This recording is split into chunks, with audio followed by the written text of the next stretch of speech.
of my sister serial killer, Oyinkan Braithwaite.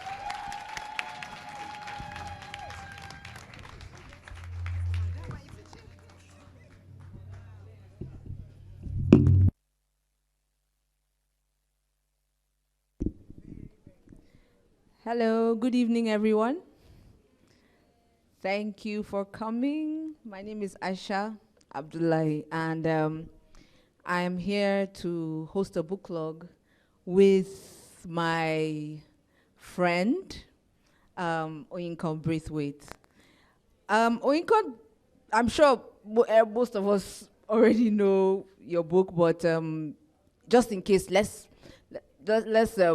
me read your bio so people can be acquainted with the awesomeness of your profile. So,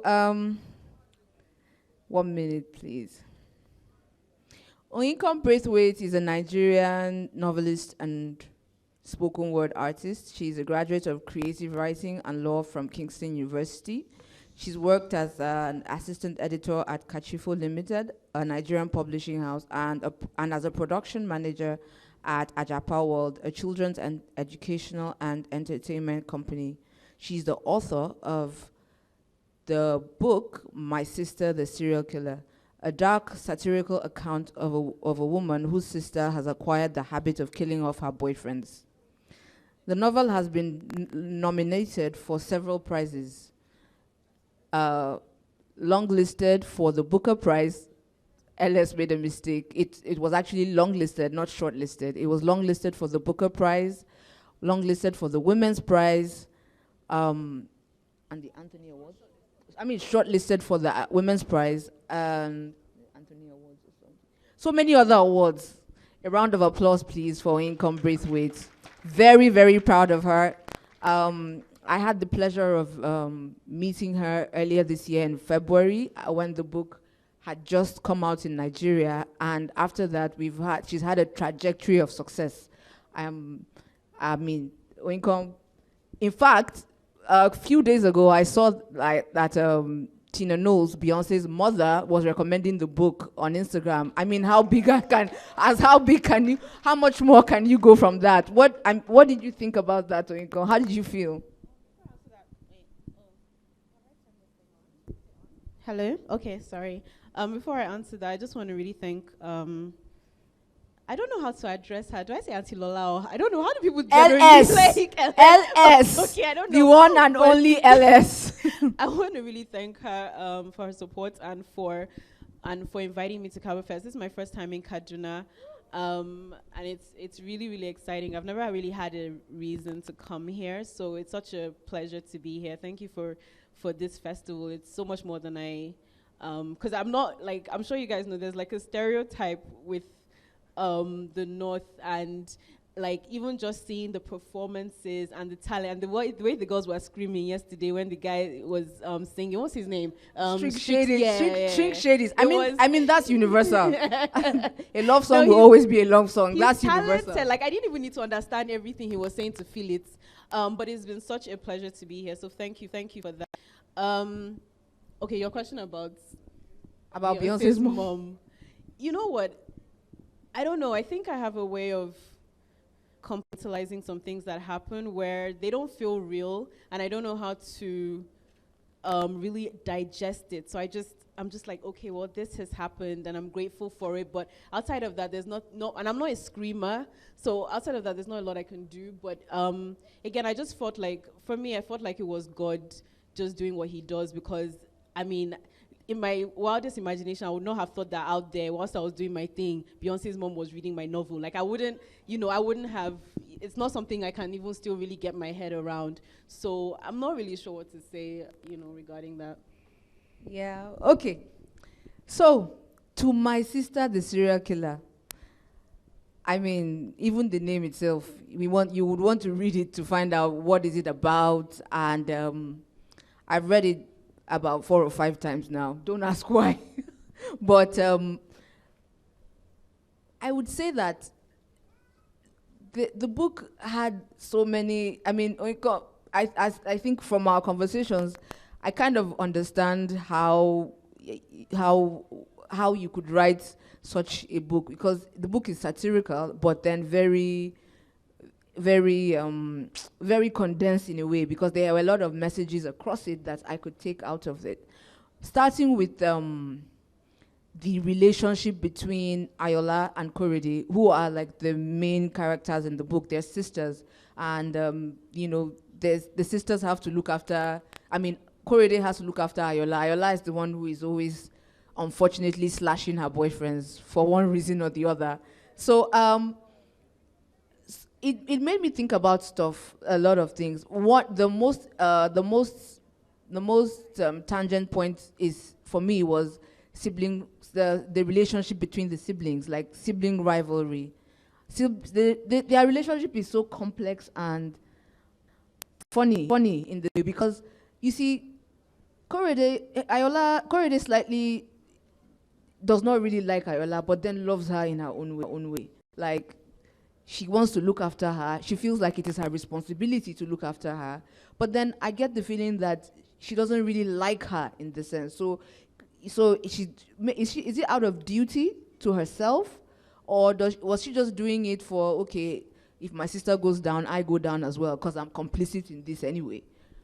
Okay, sorry, just to show of hands, who has read it? Start explaining. If you've read it, please raise your hand. Okay, all right. So my story is about two sisters. The elder sister is Korede, she's the protagonist. The younger sister is Ayola, and Ayola is a serial killer, so she kills her boyfriends, and the only person who's aware of these goings on is her older sister. So when Ayola commits a murder, Korede, she calls her older sister to come and help her get rid of the evidence, get rid of the body, and so on. And then things kind of come to a head when Korede has a huge crush on a doctor. She's a nurse. She works. No spoilers, Oyinkan. The book is outside. This is not a spoiler. This is not a spoiler. The book is outside for sale. The book is outside for sale. No. This is not a spoiler. It's literally It's on the back of the book. It's not a spoiler. Just to put things like the context you need is that the two siblings. The context we need is that there is a dynamic relationship there between the two siblings. And that is what I want you to explain in that sense. Because, for example, I have two kids. And, I wanted to say that sometimes the relationship I have with one of them, I look at this, I try to be fair, but I want to believe that I'm fair, but then other times I'm thinking, this child looks more like me than the other one, and I want to treat that one a little bit better. So sometimes, I wanted to ask that, for example, their relationship with their mother sort of contributed to the dynamic of their sisterhood. But I just want you to put some depth into that relationship. In that context, actually, and others, without explaining what the book is about. Okay, I'll try. So it's kind of hard to talk about it without relating it to things, but I think sisters tend to have a complex relationship, and like Aysha said, this particular relationship, it's almost like a love-hate relationship. And I don't think that's unique to the characters in my book. I think most people who have siblings probably have moments where they want to strangle their sibling, where they think, what kind of person are you really? Where did you come from? And, I know with my own siblings, sometimes I would look at them and say, did we really come from the same place? Like, do we really have the same father and mother? So this story is a kind of exaggeration of that, but it's that sense of, you may not always like what your sibling does. You may not even always like who your sibling is, but you'll always be there for them. You'll always love them. You'll always protect them. You'll always do whatever you need to do to ensure that they're okay and they're safe. And this is what, Korede is the older sibling. Her family is her family, and Ayola is her only sibling. So she will do, even though like Ayola is basically she's the major problem in this novel, Korede will do whatever she needs to make sure that Ayola is okay. Yeah, okay. So, which brings me to, talking about, the family dynamic there is clearly one of the very strong points for me. But I would also want to talk about the theme of the book itself, a girl who conveniently just decides to kill her boyfriends.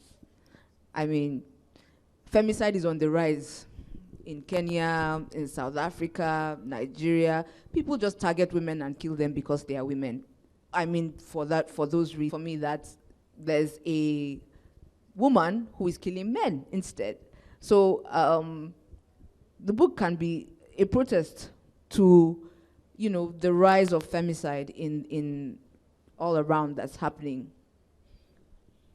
I don't think I wrote it specifically as a protest, but I think it's interesting that a lot of people have taken it that way or have sort of seen it as a kind of champion for feminism, which I find both interesting and sometimes a little bit concerning. But I do think that for me as a writer and as an individual, I've always believed that women have agency. So it wasn't far-fetched that, like, I didn't think, oh my gosh, you're doing something new here, because I think that a woman can, and I think women have, I know women have, but I think women have continued and are just better at it than men. Actually, yes, because you see, there are many cases now of women killing their husbands. I mean, for women, women can just, they keep going, and one day, maybe you just said something to her, look at your head, and she snapped, and before you know it, your body's in the lagoon. But I'm just saying that, it's on the rise, like the issue of a lot of women killing their husbands is on the rise. Their partners, not just necessarily their husbands, but their partners on the rise because of several factors, several environmental, psychological. I mean, there have been enough panels today to attest to that, women are just saying they've had enough. And if you're not going to listen, some people are going to go, they are going to take it the hard way and take it all the way. We hope that, I hope my brother does not fall into the hands of a serial killer. I sincerely hope so. But situating the book in somewhere like Lagos, I mean, what do you think the odds are that, because people get missing every day. You see them on Twitter, this person is missing, that person is missing. And we never really know, was it an accident? Because there's no database to say they've been found or this is what has happened or whatever. So, what do you think of the likelihood of an actual serial killer in Lagos? Because every day we see these cases of missing people, and I don't think that, we pay as much attention to them as we should. Someone was actually saying something to me about that the other day and saying, like, do I think that the actual serial killers in Lagos? And I do, because that's what ritual killers are. Yes. And the thing about Lagos and being Nigerian is that we know bad things are happening, but we survive around it. I don't know if I'm making sense, but we don't really, we talk about it and then we manage our lives around it. And I'm not really familiar with the goings on, like what ritual killing really involves and what it's about, but I have heard that there are seasons where people kind of like, don't go to this area or don't do this. So that means you're actually fully aware that people are at random, which is what a serial killer is, picking strangers and killing them off for whatever purpose that they're doing it. And so we do, but as far as I know, there's no crime scene investigation going on to find who these people actually are. I don't know, maybe it's happening, but maybe it's happening behind the scenes. I'm not sure, but I'm not aware of it. You don't see during those periods, those seasons, there's now suddenly more police patrolling or anything like that. No real efforts to protect the citizens, who are at risk. So again, I don't feel like the book is far-fetched. I don't think that we have a sophisticated force that is going out of its way to protect its citizens. Yeah, so I mean, for example, in a part of the book where one of the men she kills missing, after the tweet, people are totally forgotten that this guy had gone missing, which is what we generally tend to do, actually. Like you say, we just compartmentalize around these issues, and after we make an uproar, that's it. Like, we just continue with our lives. So yeah, maybe not. So I want to ask, actually, now, the book has been published in quite a number of languages across the world. I want to ask for the writers here, the aspiring writers, and even the ones who are not writing, in case you want to write in the future, how do you go about the business of getting published? How do you translate your writing into taking the next steps? Because I know you have a degree in creative writing, so, and then you've done it before you started writing. I mean, before you published this book, you must have had experience with querying an agent, getting published. So can you give us some insight on how to get an agent and then how to get published? So there are actually different ways, which generally I didn't even know that there were so many different ways of doing it. But information is key, and what I've realized is that a lot of writers in Nigeria don't have the information, but they're also not looking for the information, and it kind of baffles me. There was a time I was on a panel, and it was a room full of just writers, and I asked them how many of them had ever bought a book on writing, and then there may have been like 100 people there, not one person raised their hand. And then I asked, how many of them knew how to query an agent, and again, not one person raised their hand. And I actually think that's kind of unforgivable, because the internet is there now. You don't have an excuse. But outside of that, for me, I think it helped that I had a degree in creative writing and law, because obviously these are the kind of things that we will talk about. But even outside of that, and before that, I was buying books on writing. I was buying books on how to get published. Before I got published, I had this whole Excel document of agents. So there's a book called The Writers and Artists Yearbook. It comes out every year. Now, we're in Nigeria, so I don't think it's in Nigeria, unfortunately, but there might be like an ebook. There probably is an ebook version of it. So it's called The Writers and Artists Yearbook, and every time they bring out, it comes out every single year, and it's basically like a list of agents and a list of publishers. And so I had this Excel document where I would compile, I'll just list, because then I actually wanted my first book to be a fantasy novel. So the agents were agents who were looking for fantasy writers, but also I was looking specifically for agents who were looking for writers of fantasy that were different, who were tired of seeing this sort of medieval English fantasy epic novel, who wanted something else. Even better for me if they said they wanted African fantasy. I was writing these names down. But I actually never got around to querying any of these agents. I was waiting for the great novel to come. And in 2016, I entered so that was another thing I did. I started entering competitions. And in 2016, I entered the Commonwealth Short Story Prize, and I was shortlisted. And that's when an agent reached out to me. So for those of you who care to know, that's one way of attracting attention, entering competitions. So the agent reached out to me, and I said if I had any longer pieces that I should send it to them. But I didn't have any. I actually did have a novel at the time, but I didn't want to send that. I didn't have anything I felt like I really wanted to send to them. So I let that go. I let that contact, I replied them, but I didn't send them anything for a whole year. And so it wasn't until My Sister the Serial Killer, which is actually a whole different story, because I didn't mean for this story to be published, but for sake of time, I ended up sending My Sister the Serial Killer to the agents I had spoken to, and those are the people who are my agents today.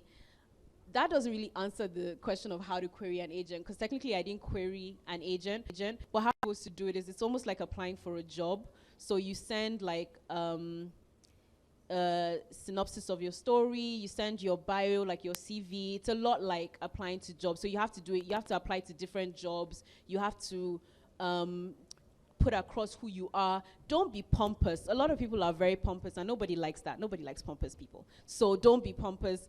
Just be honest. be truthful about who you are, who you think your target market is.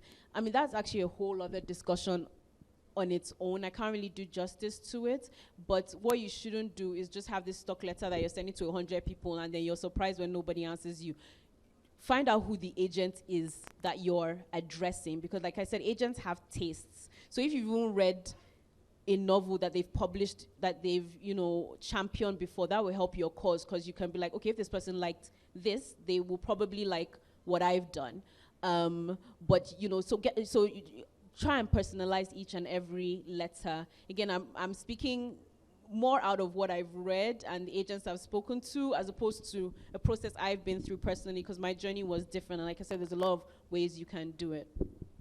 Okay. Thank you, Oyinkan. I hope writers in the house have picked one or two things from her. The book, I learned that the book was written in 8 weeks, which is no small feat, because I know that because I've been trying to write for almost 2 years. So I know that it is not a mean feat to write a book in 8 weeks. And, your writing style is very, you have short, simplistic sentences that make whole chapters that, eventually become the entire book. And I just wanted to say that, I wanted to ask, actually, that was your background in spoken word, did it contribute to the way you wrote the book out? Well, I mean, before the spoken word, I was writing a lot of written poetry. So, Okay. and the traditional forms of poetry, sonnets, sestinas, villanelles, and those forms, they're very strict. So, for example, a sonnet is 14 lines. There's a particular rhyme structure. But what that teaches you, because they're so restrictive, it teaches you to be creative in a small space. Yeah. So it taught me a lot about intention when it comes to what words you use and how to convey meaning in a very limited amount of time or with limited space, and to really be conscientious about what words I choose, how words sound, because sometimes, like with half rhymes, like I'm a big fan of half rhymes because they're not actual rhymes, but the sound is what tricks you into thinking. So I think I did carry that into my prose, where I'm still who likes Short. yes, brevity. I really, and I think you can do a lot with very little, and I like to try to do that. I agree, actually, because I think that, part of the reason why the book is so interesting is the way it's written, the way it's very concise, but, still very, it's still well developed. So, I think that's a style that is. So do you learn this, or it's from it's a learning? Do you learn it over time, or it's from your poetry? I've been writing since I was 10, so I like to think I keep getting better, and I hope to get better. But I've been writing, I don't write poetry as much, but I was writing poetry at some point as much, if not more, than I was writing prose. Oh, and I wow. actually think poetry is a fantastic way to improve your writing. And I don't mean, there's nothing wrong with free writing, but I'm not talking about free writing here. I'm talking about when you're actually learning how to use different tools in poetry. It really does mature you. So yeah, but I've been writing for a really, really long time. And even outside of my degree, I would do workshops. I ran one myself, 2016. So, I've been doing it for a while. Okay.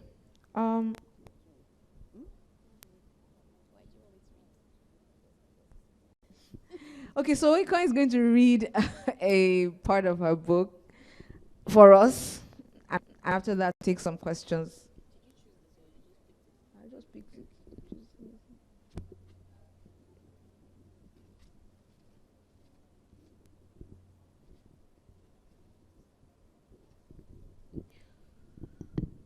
Who was he? Femi. I scribbled the name down. We're in my bedroom. I lie sitting cross-legged on my sofa, her head resting on the back of the cushion. While she took a bath, I set the dress she had been wearing on fire. Now she wears a rose-colored t-shirt and smells of baby powder. And his surname? She frowns, pressing her lips together, and then she shakes her head as though trying to shake the name to the forefront of her brain. It doesn't come. She shrugs. I should have taken his wallet. I close the notebook. It is small, smaller than the palm of my hand. I watched the TEDx video where the man said that carrying around a notebook and in one happy moment each day had changed his life. That is why I bought the notebook. On the first page I wrote, I saw a white owl through my bedroom window. The notebook has been mostly empty since. It's not my fault, you know, but I don't know. I don't know what she's referring to. Does she mean the inability to recall his surname or his death? Tell me what happened. Femi wrote her a poem. She can remember the poem, but she cannot remember his last name. I dare you to find a flaw in her beauty, or to bring forth a woman who can stand beside her without wilting. And he gave it to her written on a piece of paper, folded twice, reminiscent of our secondary school days when kids would pass love notes to one another in the back row of classrooms. She was moved by all this, but then Ayola is always moved by the worship of her merits, and so she agreed to be his woman. On their 1-month anniversary, she stabbed him in the bathroom of his apartment. She didn't mean to, of course. He was angry, screaming at her, his onion-stained breath hot against her face. But why was she carrying the knife? The knife was for her protection. You never knew with men. They wanted what they wanted when they wanted it. She didn't mean to kill him. She wanted to warn him off, but wasn't scared of her weapon. He was over 6 feet tall, and she must have looked like a doll to him with her small frame, long eyelashes, and rosy full lips. Her description, not mine. She killed him on the first strike, a jab straight to the heart, but then she stabbed him twice more to be sure. He sank to the floor. She could hear her own breathing and nothing else. Thank you. Chai. That's deep. I don't know that Ayola, I mean, in one, I don't know how you managed to do it, but then, you know, I sort of sympathized when she was killing these men. And then another point, I mean, before I get there, let me briefly talk about Korede, the older sister who is helping her do all of these killings. So it was all good and rosy when she was killing men until Ayola set her sights on somebody that Korede wanted. So, and then, you know, man matter now changed the dynamic of the thing. So it now became are you trying to date this? Are you trying to kill this man that I like? Even though the man, I don't know. So, what do you think? I wanted to just ask about, you know, the relationship, the relationship between what's her name, Korede and her crush, Tade. What was his name, Tade? Yeah. Tade. I thought I was not allowed to talk about this situation. But okay, I'm not going to talk about that. Let me ask another question. Or rather, let me ask from the audience. Who'd like to ask a question? Questions?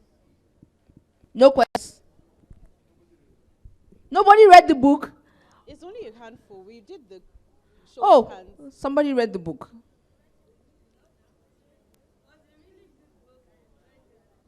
Oh. Leila has a question. He will LS. Aysha. Oh, Aysha. okay. She also has Let me a stand. question after the lady. No, the lady. I don't know. The one with the here. Hi. I know, I'm a big fan. No, I think it would be important maybe if you kind of gave a brief background on what really inspired this particular story and where it came from. I think that'd be something that I would like to know. And I kind of know because Yeah. you and I know each other. But I think it would be good for the audience to also know. Yep. Okay. So in 2007, I was researching on the black widow spider. So for those of you who don't know, there's actually a spider the female is bigger than the male spider, and after they mate, if she's hungry and he's still hanging around, she'll eat him. And I thought this was really, really funny. So afterwards, I wrote a poem called Black Widow Spider, and then I followed it with another poem about two friends, one who was attractive, one who was not attractive, and the more attractive friend, she would marry wealthy men, poison them, inherit their wealth, and she had this cycle, and the only person who knew what she was doing was her friend. So for the most part, those two poems sort of served as a roadmap for this story, and they allowed, but I mean, things had changed because this was 2007 when I wrote the story. So 10 years later, I was a different writer. I was now based in Lagos. Things about me as a person had changed, and I realized that I didn't want it to be about two friends. I wanted it to be about sisters, because you choose who your friends are, and I think because of that you can also unchoose them, but your family you're stuck with. And even like I've seen people who have tried to throw away, or who have succeeded in throwing away their family members, but it haunts them, like, it's constantly at the back of their mind. They talk about it without much nudging. So for me, like, it made it more interesting to explore as a story. I think the lady in front. Aysha. Oh, okay.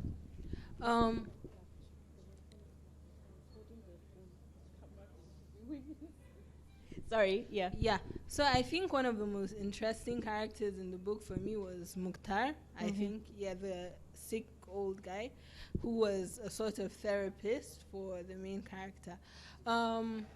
What kind of inspired his character? Because it was very intriguing for me that through everything that was going on, she had this outlet that wasn't just herself. She wasn't keeping everything in, and I think it's like a very important nod to mental health and helping her make sense of the situation and what she was doing. So yeah, what inspired that? I don't really know how at one point I decided, I don't, it's weird. I think when you're writing a story, some things, it's almost like magic. There's the work, but some things just fall into place sometimes without you actively, doing it, where you think, okay, because when I started writing the story, there was no Muta, and then there was, but he was this, like you said, just this tool for her to empty it out, and then he wasn't just that anymore. I'm trying to be as coded as I can be, but he wasn't just that anymore. And when that changed, at that point I had to think, oh my gosh, who is he? Because I hadn't really planned it. And then as he grew and his family members grew, I found there was this whole other story that I was actually also kind of interested in, but for me it was more that finally there's someone who sees her, and who's willing to, but then again, the interesting thing about, okay, I can't actually say that. I feel like that's a spoiler. I'm talking myself into a corner here, but like, I mean, yeah. So he happened kind of organically, is what I'm trying to say. Sorry, the lady in the front who's been like, no, you've been, yeah. Do you want to? Okay, we need a mic. Okay, hi. So I just want to find out, Koride's character, at some point she was tired of being complicit, like to murder, and she seemed like she was going to do the right thing. She told the doctor, she told Tade, and she's like, oh, my sister kills people. And then you ended the novel, like she just went back into it. I'm so sorry, guys. But I am very puzzled. Like, I really need to know why. I didn't get that. Why? Yeah, she seemed like she was going to do the right thing, and then she didn't. I think I can answer without, like, let me try. Okay. We'll see. When I started writing, I didn't know how it was going to end. And then I got, like, midway, and it became really clear to me. Like, I actually feel like that's the only way it could have ended. And I think it's because I wasn't trying, it's not a book where, because you've read it, so my characters are not, and I think I feel like all of them are tainted in some way. They're not good people in the way that we traditionally think of good people. And I think that's not true to life. We have this idealized idea of, goodness, when people aren't, even when they do good things, sometimes it's not with pure intention. It's not with, so the novel wasn't a novel. The story wasn't a story that I was trying to tie up with a neat little bow where everybody is kind of. And the other thing, like when people ask me that question, though, I sometimes ask them what they think a happy ending would have been, because for that book, because bear in mind, my main character is Korede. It's not Tade. It's not Mukhtar. It's not Femi. My main character is Korede. So what ending do you feel would have been a happy ending? Yeah. Anyone that didn't involve her dying is actually okay. I mean, so far as she didn't die. Also, regarding questions, I don't mind questions about publishing. Like, it doesn't have to be on my right book, because most of you guys haven't read it. But, like, if you have any questions about writing, then... Oh, there's someone up at the back. Oh, wait, where's that voice coming from? Oh, sorry, it's here. Oh, hi. Yeah, so my question is, especially from your Nigerian audience, did you get any kind of feedback like, don't you think your book is encouraging women to go and kill men? Did you ever get that kind of feedback? I did get some of that, but not enough for it to be a problem. Like, it was so minute number-wise. Like, I feel more that I've gotten a lot of love and support than, and I think most people understand it's not a book that's meant to be taken, a particular way. So those people who say that kind of thing, first of all, I know they haven't read it. And second of all, yeah, it's so small that it's not really worth, yeah. So there was someone at the... Hi. I mean, okay, sorry. First of all, congratulations on your success. Thank you. I'm so proud of you. Thank you. And the question I have for you is about putting book out there for people to buy a publishing book. A lot of people want to hit that success point they want to reach a perfection with one book without trying as much as they can. So I just want you to give advice. What will be your advice to people who want to hit that perfect point with one book without trying another book? What's a perfect point? Yeah, just want to hit success with one book without trying. Okay, well, I was just going to say before you answer that success in what context? Because success can mean many things to many people.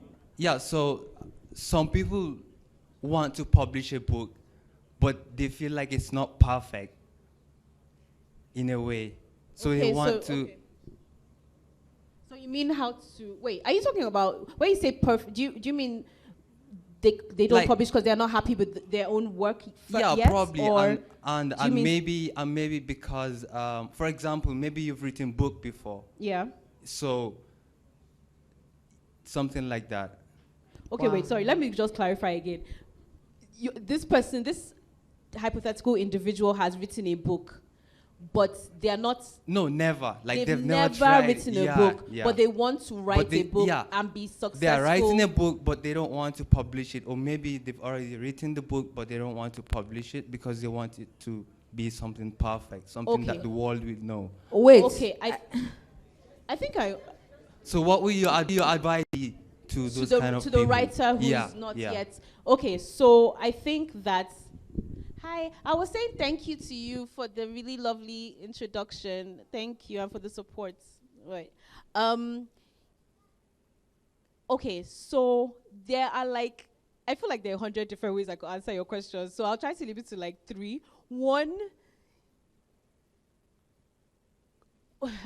first of all, it's dangerous to be in your head too much. So my first advice to that person would be have somebody else read it, and not your mom, just have someone who, who's either a voracious reader, or maybe if you happen to know someone in the industry, but if you don't, someone who reads a lot might be a good gauge. Have them read it and listen honestly to their feedback, because sometimes you're not always a good judge of your own content. So that would be my first advice. My second advice would be to write and not worry about perfection. I don't think any writer feels like they've written a perfect book. So I think I would say focus on telling the story you want to tell and being true to that story and to yourself as an individual, as opposed to worrying about perfection. Because I don't think there is, especially not just writers, when it comes to art, I don't think any artist looks at their work and says this is perfect.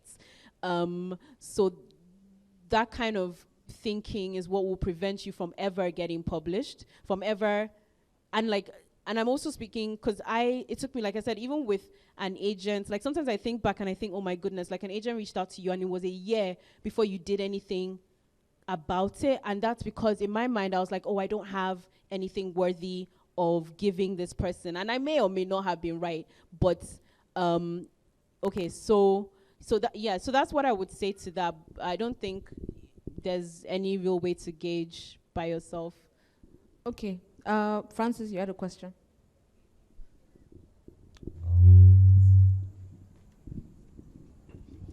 Okay, so Oyinkan, right?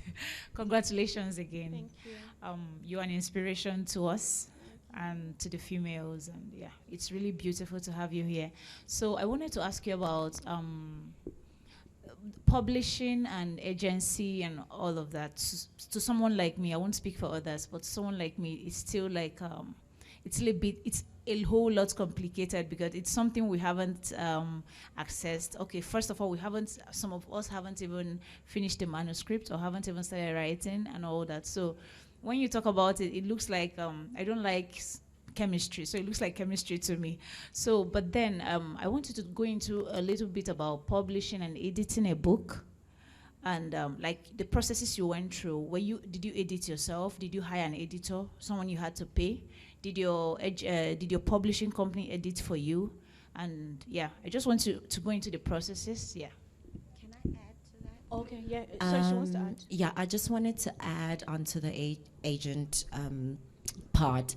If you're writes short fiction, it's very difficult to get an agent, and I just wanted to wrap my head around that from your perspective, because there's a challenge of if you write short fiction, yes, agents will look at you, and then when you tell them, no, I actually want to publish a collection and not a novel, then they'll say it's not particularly style, it's not particularly voice that they enter, they'll just say, no, we don't do that. So what would maybe your advice be around navigating yourself around that challenge, adding on to what you were saying? Yeah. Okay. So you write a manuscript, and the first thing is to finish it and be happy, because I think what I've seen come across is that some people like to give out their first drafts, and I think that's a very dangerous thing to do. But also it depends on where, but it's a weird thing because it also depends on where you are as a writer. Some people actually have fairly polished first drafts, so it depends on you. Again, have somebody look at it. Like when I finish a story, it's not always the same 4, but I usually pick 4 people who I'll send it to. And like I remember with my sister, the serial killer, it was 2 guys, 2 girls, and so that the feedback and people's opinion I trust, the feedback is varied and all of that. So that, I think that's the first thing. Again, because I've been writing for a really long time, and I worked as an editor for a little bit. I don't give my work to. I can edit my own work, but when it got picked up as a publisher, I did have editors come on board, and the book is better for it. But in terms of like, that's the other thing.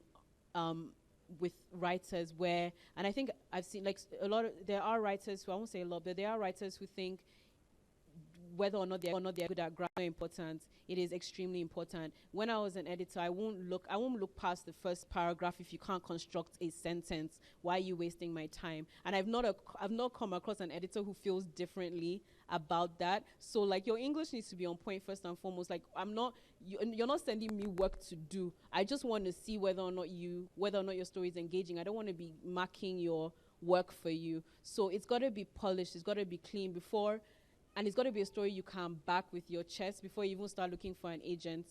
When it comes to, so I wouldn't pay an editor. I actually think it's really lazy to do that. You should be able to, because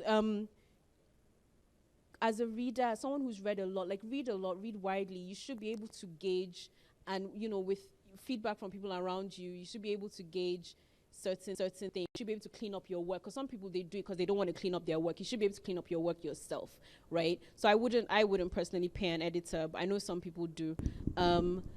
Then when it comes to an agent, we're really fortunate now that we live in a world where agents are saying, please don't post me a manuscript. That means you can email, like, wherever you are, you know, whether you're in Kaduna or you're, you know, in Johannesburg or whatever, you can reach an agent anywhere in the world. This is a good time to be a writer. We're not limited by our village or our town. You know, we can reach people anywhere. So that means our opportunities are actually much more than we're aware of.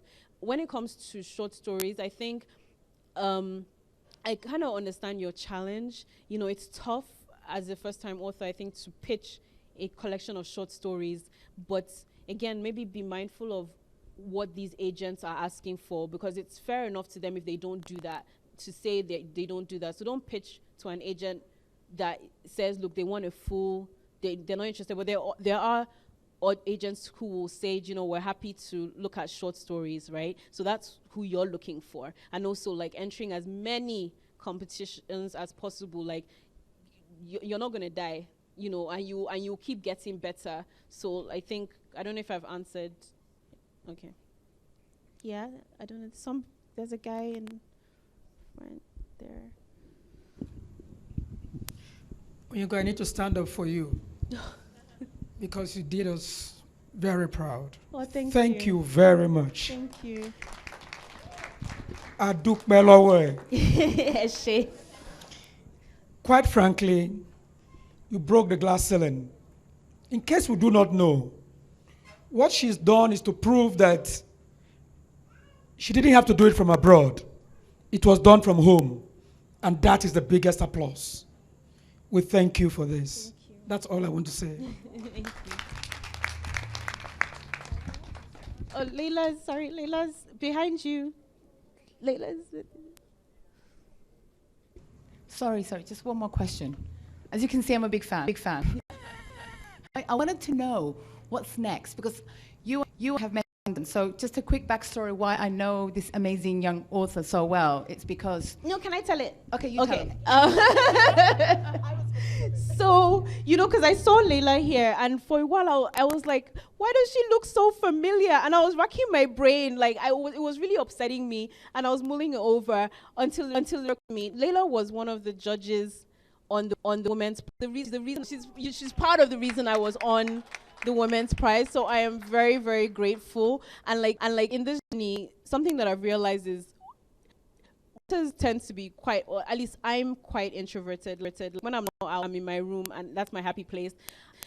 But going through this journey, I've realized that how much of this is people, and people championing your work. People, there's a guy I had met him, but it was only after I met him that somebody told me that he lives in Seattle, there's a bookstore there, and apparently at one point he would walk in the city with my book, like holding up my book like this, so people could ask him, you know, what is this? And this is somebody I've never met before. So it's people like Leila, people like, you know, that gentleman who have made the book successful. It's not been in Lagos. I mean, I've traveled since the book came out, but live in Lagos.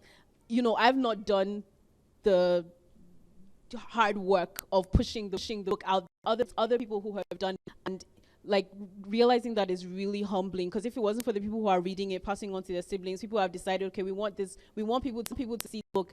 Honestly, it probably wouldn't have gotten very far. So sorry, but you were asking a question. Sorry. So, since I read the book and I met you in person, I said to you, this sounds like a TV series, a Netflix series. So I said, I hope you're having conversations with TV producers. So is there a next for this book? Because that's what it was when I read it. They optioned it in 2018, not Netflix. Netflix actually, but they were late. It was optioned really early in its journey. And I think they're thinking about it. The people who optioned it, last I checked, they wanted to do it as a movie opposed to so, we'll see. Though, because I have to put a caveat. Like, I hear like some books are optioned like over and over and over again, and they never like. So hopefully this will be different, but I don't know. Yes, sorry, ma. Yes. Oh, there was a guy as well. Okay. Yes, I just want to say that I read your book and I loved your book. Oh, thank you. I loved it very, very much. In fact, I think I read it in one sitting. Like you said, it's not a big book. Yes, it was really, really interesting. So just to say that we're proud of you. And people tend to think that writing is easy because somebody was mentioning about how to write a book without putting much effort. I would like to tell everybody here that writing is not easy. I understand you wrote the book in 8 weeks. Yeah, I need to clarify. I need to clarify that thing because we were talking about. Yes, I did, but bear in mind, first of all, this was not my first. It's not my first novel that I've written. When they say debut novel, it means the first novel you got published. Yes. I've written novels before. I have 100,000 word, so I can actually even write much more than I've written here. So what I'm saying is that I've been writing for a really, really long time. It takes a certain amount of work hours, of training and skill to be able to. So what it means is that I write in a frenzy. So I might, whereas somebody might. So some people who take years, they might leave it, come back to it, mull over it, and there's nothing wrong with everybody thinking. What it means is that I can't be in one place for 5 hours writing. That's what it means. It doesn't mean it was easy. It means that I can sit down and I'm a mad person about it and not move from not leave my room. So that happens. It's still commendable, honestly. I mean, I just can't imagine it as something that I write very slowly. I write really slowly, so I get impressed when I hear people have written a novel, say, in 3 months. So congratulations once again. We're proud of you. Not just written a novel in 3 months. Okay. Hello. When Apali, when she published To Kill a Mockingbird, she got renowned recognition, and that recognition sort of crippled her. So how could a creative, a debut with international recognition, how would you undo your first success without crippling other works? I mean, I think it remains to be seen whether it has crippled me, because like it's early days. I'm not really sure I'm in a position to answer that. But I'm trying. I've noticed what helps is having because I have 2 short stories that are coming out in October. So I think that will help me. But as far as writing another novel, this experience has made things a little bit scarier for me, because I feel like there's a perceived standard that I might be able to meet. And and I don't know, it can be debilitating, but also to remind myself that I wrote this book for me. And if I continue to stay true to who I am, if I continue true to wanting to be a better writer, then hopefully I'll be able to work through whatever demons are having parties in my head. So, okay. Thank you so much, everybody. Oyinkan, what's next after My Sister the Serial Killer? Clearly, we already discussed. You said there was you're not visiting. We're not coming back to Ayola and Kori again. Yes, I'm done with. Well, like I said, 2 short stories in October, which I'm really, really, really excited about. They're short stories, but it's kind of my way of feeling like I've done something. And I really love both stories. As I love this one, so I'm excited about them. I love short as well. I think short stories are harder to write because you have to you have to condense the story in a couple of thousand words without it's not a full you can out, which is interesting way. Anyway, so we have come to the end of our Booklogue. Thank you so much, everybody. Thank you so much, Oyinkan. Thank you, LS, our amazing LS, everybody's mentor, mommy, sister, friend, everything. Promoter of the arts extraordinaire. Thank you so much. Please give them a Kaba Fest round of applause. Thank you.